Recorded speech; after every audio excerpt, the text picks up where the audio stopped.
जय जगन्नाथ दर्शक बंधु। नवम और दशम श्रेणी रे पाठ पढ़ी नवम और दशम श्रेणी रे पाठ पढ़ुथिबा छात्र छात्री मानक पई बहुत बड़ खुशी खबर। ओडिशा सरकारक तरफरु नवम और दशम श्रेणी रे पाठ पढ़ुथिबा समस्त छात्र छात्री मानकु मिलिबो प्री मैट्रिक स्कॉलरशिप छात्रवृत्ति। एथिरे ओडिशा सरकारक तरफरु समस्त नवम और दशम श्रेणी छात्र छात्री मानकु प्री मैट्रिक स्कॉलरशिप छात्रवृत्ति मिलिबो। यह ओडिशा सरकारक तरफरु बहुत बड़ खुशी खबर अटे। प्री मैट्रिक स्कॉलरशिप रे क्यों पिला माने आवेदन करि परिबे एवं सेमाने कौन सब डॉक्यूमेंट सांगर नहीं आवेदन करिवे से विषय रे जानिबा। प्रथमे तो समस्त कैटेगरी पिला माने आवेदन करि परिबे। आउ थरे कहि रखुची नवम और दशम श्रेणी रे पाठ पढ़ुथिबा समस्त छात्र छात्री माने एही छात्रवृत्ति पाई परिबे। जेमती कि देखिबा ओबीसी और एससीबीसी कैटेगरी पिला पाई परिबे। एससी कैटेगरी पिला पाई परिबे। ईबीसी कैटेगरी पिला पाई परिबे एवं एसटी कैटेगरी पिला पाई परिबे।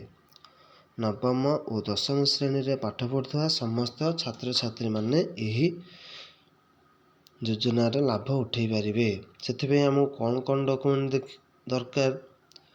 प्रथमे तो पिता मातांकर बा पेरेंट्स कर वार्षिक इनकम 2,50,000 रु कम होइथिबा दरकार। यह समस्त कैटेगरी पिलांक पई बाध्यतामूलक अटे।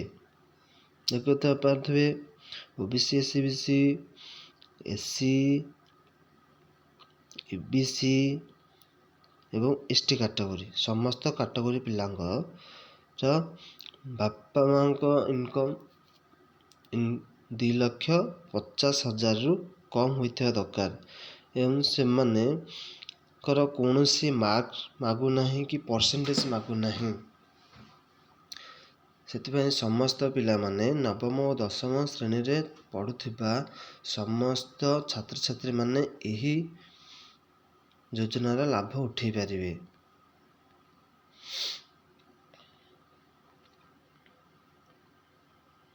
एबे हमें जानिबा सेमाने कर क्यों सब डॉक्यूमेंट दरकार।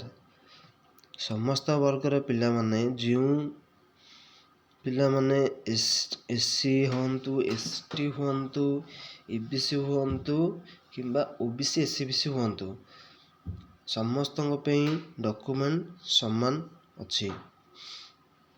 जो भाई जानी पारुथिबे समस्त नवम और दशम श्रेणी पाठ पढ़ुଥିବା पिला माने यदि आवेदन करने को चाहूँगी से माने निज सहित निजर आधार कार्ड आनिबे, निज पिता मातांकर बा पेरेंट्स कर इनकम सर्टिफिकेट आनिबे, ता सहित निजर जाति सर्टिफिकेट बा कास्ट सर्टिफिकेट आनिबे, निजर पासबुक आनिबे, निजर गोटे हाफ साइज फोटो आनिबे एवं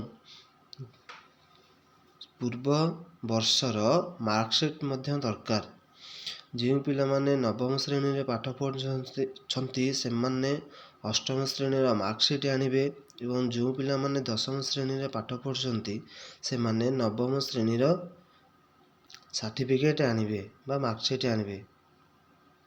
यह आपनको विद्यालय रे बा स्कूल रे मिली जिवो।